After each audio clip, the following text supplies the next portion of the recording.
This is the Horse Radio Network.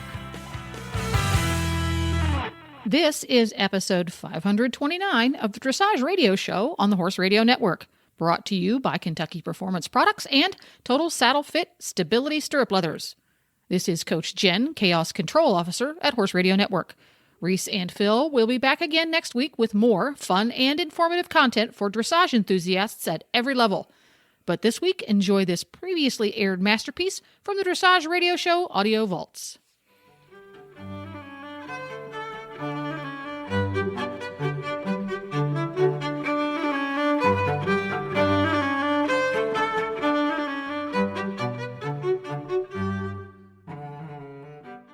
Tonight, we're actually going to have a family member, Reese's sister, on the show. She's going to talk to us about leg yield. We're going to deconstruct that movement for you this week, and also we've always got a great trainer tip. This is Reese Koffler Stanfield from Georgetown, Kentucky, and this is Philip Parks from Rockford, Ontario, and you're listening to the Dressage Radio Show. Well, we're going to get to it, but this week is actually talking about Tryon. There is a CDI 3-star at Tryon this week, and that kind of gets everything started. There's been a little bit of a break for everybody from Florida, kind of getting home and getting organized, but this week is kind of the start of the kind of outdoor circuit. Guys, I always like to call my sister, who also is one of my coaches, but is around here very, very often helping me. Lindsay Cassidy is going to come on the show this week. Lindsay is a bronze, silver, and gold medalist, and was a silver medalist at the Young Rider Championships. So also a very, very good rider and trainer, and has done some judging in her life. And we're really excited to have her on to talk about leg yields. This Nutrition Minute is brought to you by Kentucky Performance Products, the company that simplifies your search for research-proven nutritional supplements at kppusa.com. The horse that matters to you matters to Kentucky Performance Products. Managing horses can be challenging. Each horse's personality affects the way he behaves and reacts to the world around him. Horses with certain dispositions can be at higher risk for developing health problems than others. High-strung or excitable horses are easily stressed, but so is the timid, quiet warrior. Stressed horses are more likely to develop digestive upsets that lead to colic, diarrhea, and ulcers. Nalox Advanced was specifically developed to support a digestive tract that is under stress. It sustains proper pH levels, reducing the incidence of ulcers and hindgut imbalances, while simultaneously supporting the healing of damaged tissues. Nalox Advanced supports the complete digestion of starches and sugars, and sustains populations of beneficial bacteria. Make life a little easier on your sensitive horse and start him on Nalox Advanced today. To learn more about the ingredients in Nalox Advanced, visit Kentucky Performance Products at kppusa.com.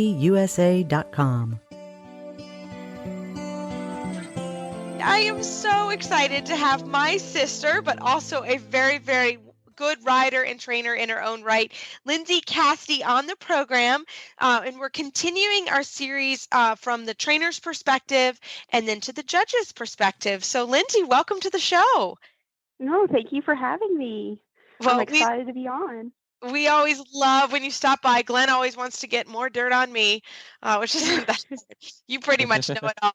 But, as everybody knows that's close to us, Lindsay and I grew up riding together, and Linz is a phenomenal rider and trainer and trains me every week on Eland Court, or we call him Hello. So, Linz, we're going to go sort of to the basics of leg yields, and kind of with our trainer's hat on, let's talk about a little bit about leg yields. When do you start leg yields, and what are some things that you're looking for as you go through?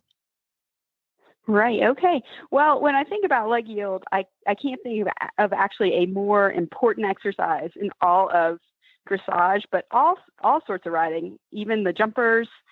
I think it's the most important exercise. It's the foundation for shoulder in later.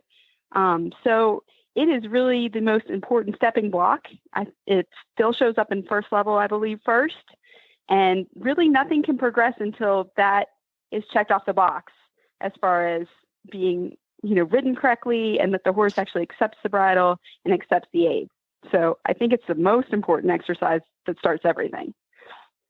And also when I think about it, I think, and you all have to excuse me, but it's been March Madness around here with basketball in Lexington, Kentucky.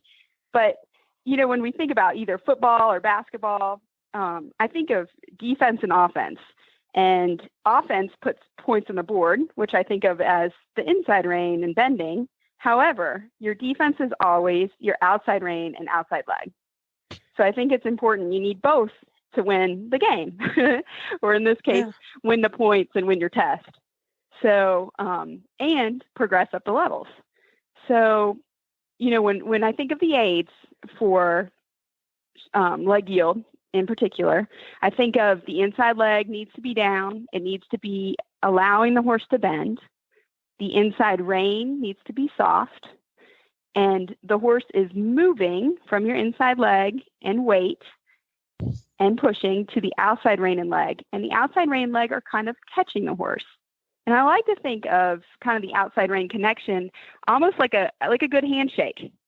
I think everybody's experienced a handshake that's either too strong or too soft. And we all know when you shake somebody's hand, it's a good handshake. You're like, wow, that's really nice. And I think of that as kind of the feeling you want to have in your outside rein at the end of your leg yielding. Yeah, no, that makes perfect sense. So when you say the feeling, so does that feeling stay once you get the feeling in the outside rein, or is it something that sort of you have to reposition the horse to get? So that's a feeling that you want to maintain throughout. The feeling in the outside rein should either, of course, when you're taking a half halt, be stronger, and then be a little more passive as you're riding around corners and such. However, I think the leg yield is a great way to find out whether or not the horse is actually respecting your outside aids. We have all, as trainers and riders and judges, seen when the outside rein connection is not there and a horse kind of goes into the corner and they really just don't come out, and they kind of take the rider in the corner, and it's just a complete mess. So in that moment, that those outside aids that should be reinforced by the leg yield and should be allowing the horse either to go or stop are no longer really there or helping. So we know there's a break in that connection. So that connection should always be there. Yeah, exactly. So when you start talking about teaching leg yields, what movements are you using or where, how do you start the leg yield? So as far as leg yield goes, I always think it's good, especially when you're teaching either a rider or a horse, to take it down a notch to walk. You can always start and walk, and that way you don't have speed as much of an issue as you do when you're trotting. So that way you can really talk to the rider about the aids of sitting through your inside leg and bending a little bit on the inside reins, becoming soft and accepting, and then you can have them to do a couple steps out. I think the best way to do it is to have them come in around you on about a 10-meter circle, giving yourself plenty of room, and then allowing them to step out one step at a time or so to the outside rein till you get to a 20-meter circle. But I think what's important is to make sure that they're stepping into the connection instead of just falling over to the outside. The circle is nice because it does give you a little bit of gravity to help you kind of pushing them out. And also when you're a trainer, it allows you to have a little bit more connection to what's going on as well. You can kind of walk along, you can, kind of hold an inside rein, soften it, or hold an inside leg, soften an inside rein, kind of to give them a feeling. And, so I think that that's the best way to start it before you start on a straight line. And so what do you do? What happens when the horse does fall through that outside rein? What is your reaction to that? How do you try and correct it? And how do you get back to what you were working on before? Absolutely. So I think sometimes what happens is a little bit, either the rider doesn't have a great understanding about how much, pressure needs to be, or the horse is just falling out. So again, I think that stepping out is important. I think that reinforcing that outside leg is a little bit behind the girth, not terribly behind the girth, because you're going to obviously be kind of somewhat asking for a canter if you have your leg too far back, but a little just behind the girth. And and the outside rein needs to be closed. So often I see people's fingers open. I see, giving away that shoulder. And I think the important thing is to remember the connection, to the elbow, up your back, down the back of your back, kind of below your shoulder blades is kind of where that strength should be drawn, and not a strong strength, but more of like a holding, almost like a hug kind of strength. You constantly feel them down your back right behind your shoulder blade. And that way you have a more complete and stronger line than you do if you're opening your hand and letting those reins go or that sort of thing. That's probably the thing I see the most, is that people just don't remember to close their hand and keep that connection up your back. Yeah. It's true. I see that too. I mean, or over rotating the shoulders to the inside when the rider is using so much inside rein and so much inside leg, and now they've just let the outside go. So I like that visual that you were talking about keeping, your elbow into your side and your shoulder, your outside shoulder drawn back as well. So you're not, everything that you do, you don't want to overdo it, right? Because it's not going to produce better results. It's going to produce less balance. So I think the end goal is always kind of a balanced way. And when you're practicing leg yield on a circle, over rotating the nose to the inside and pulling the horse to the inside is not going to get you where you want to go. Absolutely. And I think that's the thing you see the most of anything. I think you can watch that in pretty much any warm up, around the country. I think there's so much overbending that goes on with leg yield. For sure. Or just kind of in general, yeah. Yeah, in general. Exactly. So, Linz, what do you do? I mean, we've talked about on the circle, but as you sort of think about going toward, first level test 2, where you sort of have that up the center line and the gentle meander to the side, when do you kind of say, okay, I'm going to come off the circle and I'm going to either take it from the center line to the rail or for the rail to the center line? What are some things that, as a trainer, from that perspective, you watch as you do that? Absolutely. So the one thing for sure, when you ride those circles and you come out to do your leg yield, you must ride straight first. So from a judge's perspective, if you're just falling out of the circle, that's not the point of the exercise. So you really need to think about riding straight for a couple strides before you start your leg yield over. And I would say too, when you train these tests, because the horses do them over and over, it's important to kind of stop. I would say, we kind of riding off the boards about, 2-3 feet off the boards to make sure that you're not losing the shoulder. Yeah, exactly. And I like to think, even as you start training the leg yield from, both directions, but mainly from the center line to the rail, the horses always want to fall toward the rail. And so sort of being able to ride 2 steps over, 2 steps straight, 2 steps over, 2 steps straight, so that you have really good control of the horses. Yeah, absolutely. Yeah, I call that a little bit of a. Sorry, I was just going to say that's my ladder exercise, or like a set of stairs, right? That you're not just over, because you'll get there so fast, but you won't have any sense of forward energy or balance. Right. That's right. And I think it looks, from a judge's perspective, if you come over right away, it's just, it just shows that, it's not necessarily that your aids are wrong, but it doesn't show the judge that you can ride straight as well.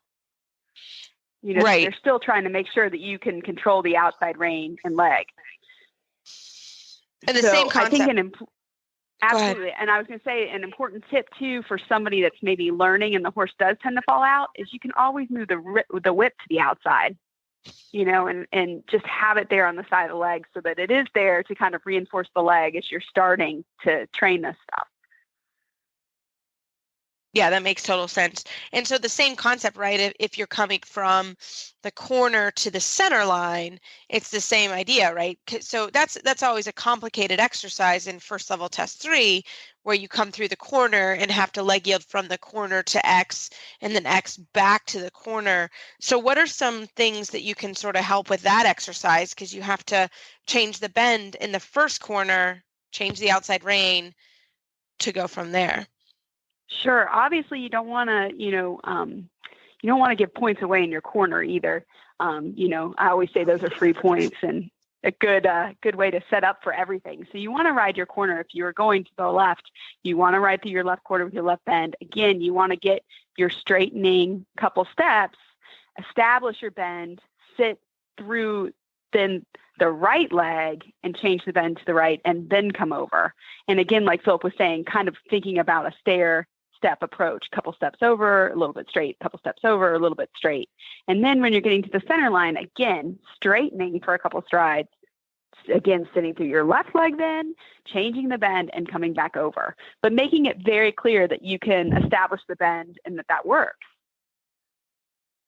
Yeah, for me, from a training perspective, so before we ever think about going to a horse show and doing this, I have my riders ride counter bend through the corners because you find so many horses that just bury themselves in the corners and then on the wall, on the new long side, and you can never get them off the wall. So, like I said, just for training and just, as an exercise to practice, to not ride your corners too deep, to have a little counter bend in there, and then to make the leg yield from that. When you start doing this exercise, it's really helpful to not have to think about, changing the bend and then doing the leg yield. If you've already got your bend set up with a counter bend through the corner, I think that helps so much that you're already set up to be moving away from the wall, and the horse ends up with a little bit better balanced shoulder to help you to begin to get away from the wall.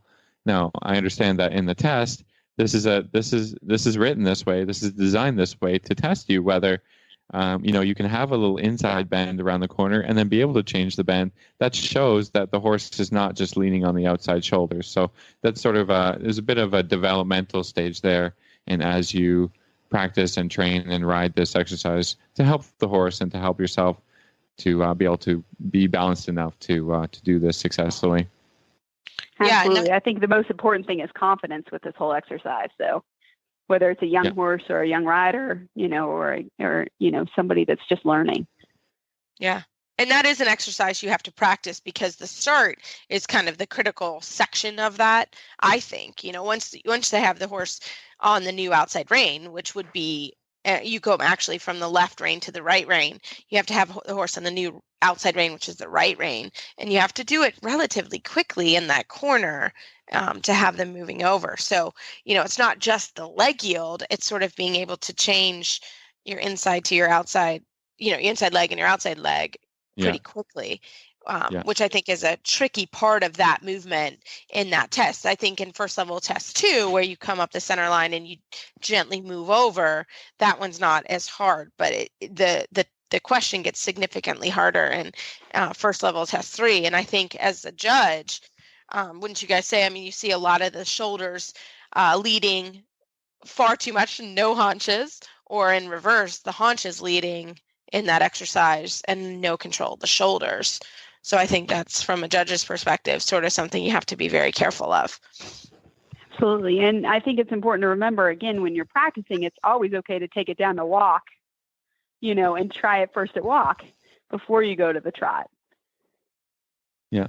And I'll tell all the listeners a little secret is that this exercise comes back in 4-3 when you have to do a canter half pass zigzag, or I call it zigzag. It's not a real zigzag line, but you have to half pass from the corner, flying change, and half pass back to the wall in 4-3. So it's like everything. You think like, oh, I can do that successfully, and now I'm done with it. It come back to bite you later on in life, and in this case, much later on in life, and then developing into Pre St. George, where you go to the wall and back, and then the I-1, where it's actually a zigzag, where you have 3 lines back and forth. So this thing, first level test 3 is so important, and this leg yield zigzag exercise is really important and good to practice all the time, even if you're riding a second level, third level, fourth level horse, because these are important concepts to be able to have the horse between 2 legs and to be balanced and bent where you want, how you want,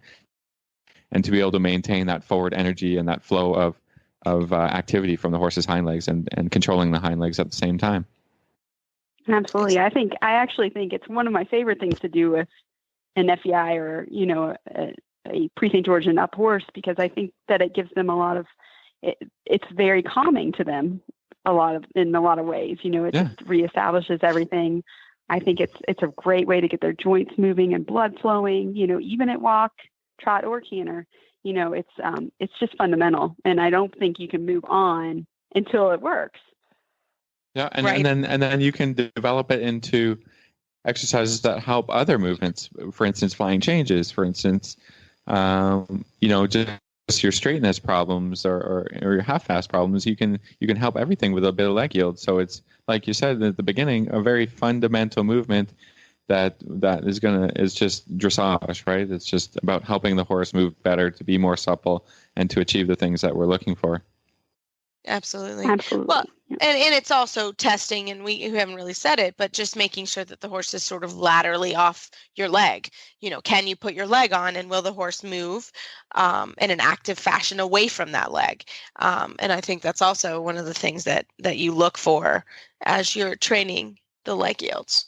So Absolutely. And it should be a step. It's the kind of the baby step to improving self-carriage. That you truly can put them on the outside rein and make the horse rounder and a little bit more, soft in the contact. So. absolutely. So it's a great exercise and one to sort of not miss. Well, Lindsay, thank you so much for coming on the program tonight. You do such a phenomenal job, and she does know every dark secret of mine. So, but Lindsay, thanks so much for coming on the show. We always enjoy having you, and we look forward to next time.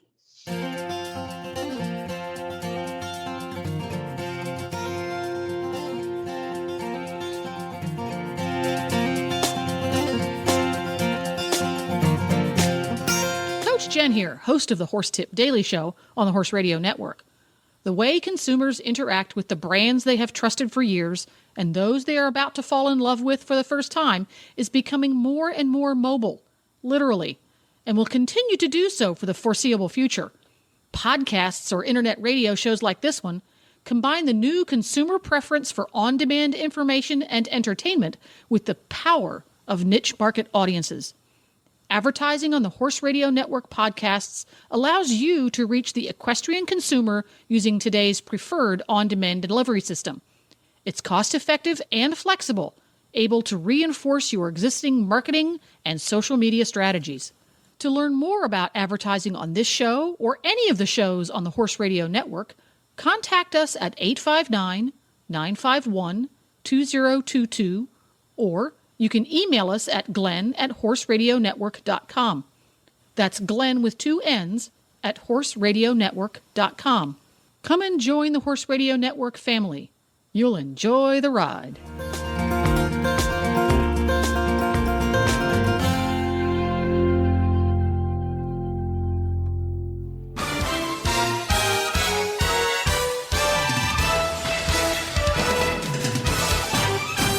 This week's dressage training tip is brought to you by Total Saddle Fit, home of the shoulder relief girth at totalsaddlefit.com. Well, Phil, I think we have an interesting trainer tip for this week's Total Saddle Fit tip of the week. And what we're really going to talk about, we started chatting, and this is always a great time of year to think about sort of goal setting and, where you're going to go with the horse show. But one of the things we haven't talked about is sort of when is it time to take goal setting and then reality to maybe you haven't reached that goal for the horse show. So I think that's really interesting because I think we do a goal setting in the fall to say, okay, show season's done. We were successful, not successful. This is what we need to do over the winter. I mean, this is what, because we have no shows here, I always kind of have a little chat. This is what we need to do over the winter. This is what we'd like to accomplish. This is where we'd like to be in the next spring, but maybe we're spring. Have we achieved those goals? We need a reset to say, okay, where are we at now? Are we where we wanted to be? If we're not, maybe why is that? Where are we in reality? What should we be doing for the show season? So I think that's kind of what you're talking about, right? No, that's exactly what I'm talking about. And I think sometimes, especially when there's a short-term goal or you want to get to a particular horse show or you need to qualify for something, and for whatever reason, let's say maybe the horse was a little off or you were ill or haven't been able to train as much as you would like, sometimes you really have to step back and say, why maybe I'm not ready to go, and why is that?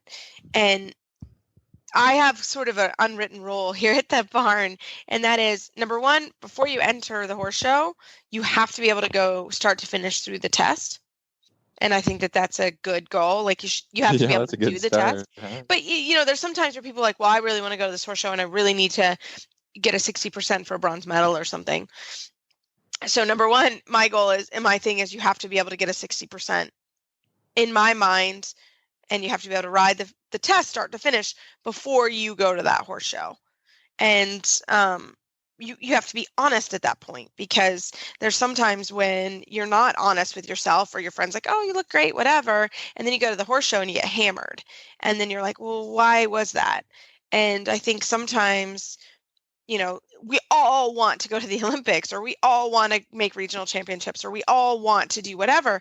But I think there's some point where you have to step back and say, okay, maybe I need to reevaluate my goal. It doesn't mean anything. It just means, yeah, okay, this isn't going to work. And I think that's a good time when you have a very honest. This is the tough part in being a trainer, Reese, because sometimes we have to be honest.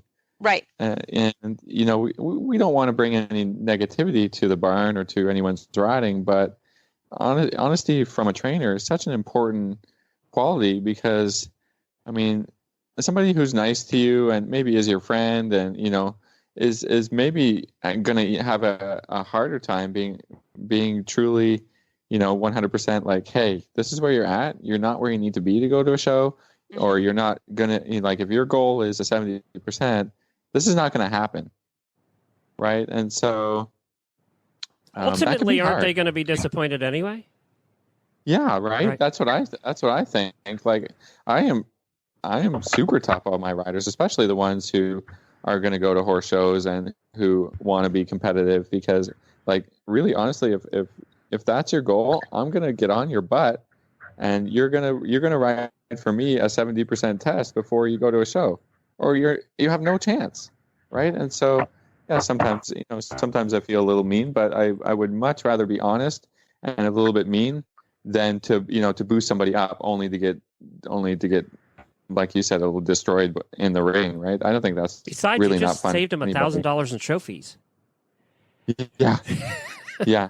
But I mean, if that's not your goal, if your goal is not to win, or if you have different goals, then we can talk about those. And I've had those conversations recently as well. It's like, you know what? Especially those riders going from first level to second level. Like, I always tell them, like, you need 2 years. This is going to be a learning year. You're going to get hammered a little bit with scores. And then everybody's okay. That's where the expectation is. And, and they come out of the ring and they, and they get their test back and they got a 59, 58, whatever, somewhere in there. It's like, okay, yeah, because we had a realistic expectation. And I say, you got to pick on a few things that you can do well and that you want to score high on. And some of these things that you're having trouble with, you're not going to magically be able to fix it and figure it out in the warm-up ring before going in the ring. No, we got to have a little bit of a lower expectation for that.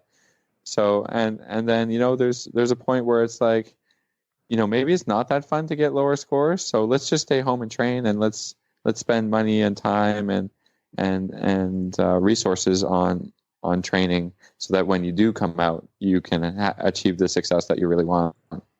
It's, again, it's all a personal thing, and you have to have these conversations, and you have to feel like you have a really honest trainer, because not everybody is going to come to you with a little bit of that negative feedback.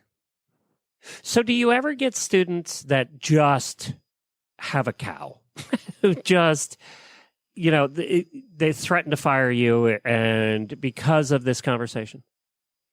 You know what? I've never had that.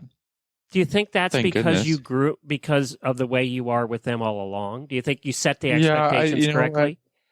Yeah, I think that, I don't know. It's just sometimes my perception of things, and it can be totally wrong. But I think, like, it's just got that, it's you and I, but, woman with woman, those kinds of lessons, it tends to get a little, you were friends, and like I never, there's always a kind of a bit of a line there. Do you understand what I mean? Oh, I know exactly what you mean, and you see it all the time. I try not to cross over into the the client-friend relationship. I would call my students friends, but it never gets confusing. But they're still students. Right? So I always have a bit of the authoritative, tone, and the lessons are that way, and I think I'm just kind of that way, so that when that information gets dealt, it comes from a place of, me trying to help. It's never like a negativity, like, you know what I mean? I do, because I think I never have that situation, where it's like, somebody blows up about that. I think, I think all along, and, sort of every day I try and have a bit of a checkup with everybody. Like, this is where we're at. This is where we want to be. This is where we're going next time I come back. Here's a bit of homework, so it's never a surprise. Like, I don't think it's a surprise. Like, this is not going well, or this is not where we want it to be. I think, people are honest with themselves. They get that, right? And it's always good to be rechecking goals and knowing, every day where we're at and where we need to go and how. I mean, sometimes there's been a little bit of friction about, maybe you shouldn't go to that show, or maybe this isn't the level for you.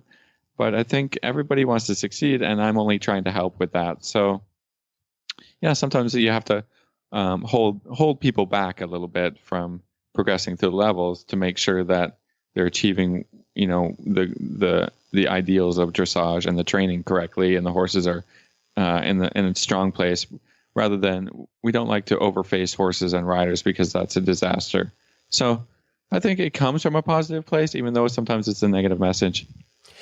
Where you see that whole friend relationship thing cross over and really get people into trouble is people who run boarding stables. Yes, absolutely. It's hard not to. I mean, we ran a boarding stable for a long time. These people do become your friends, but then it's really hard when you have to lay down the law and say, hey, look, your place is a mess. You're not paying your bill, whatever. That makes that a whole lot harder. And then on both ends, right? Like, I've seen, because my family ran a boarding stable for many years.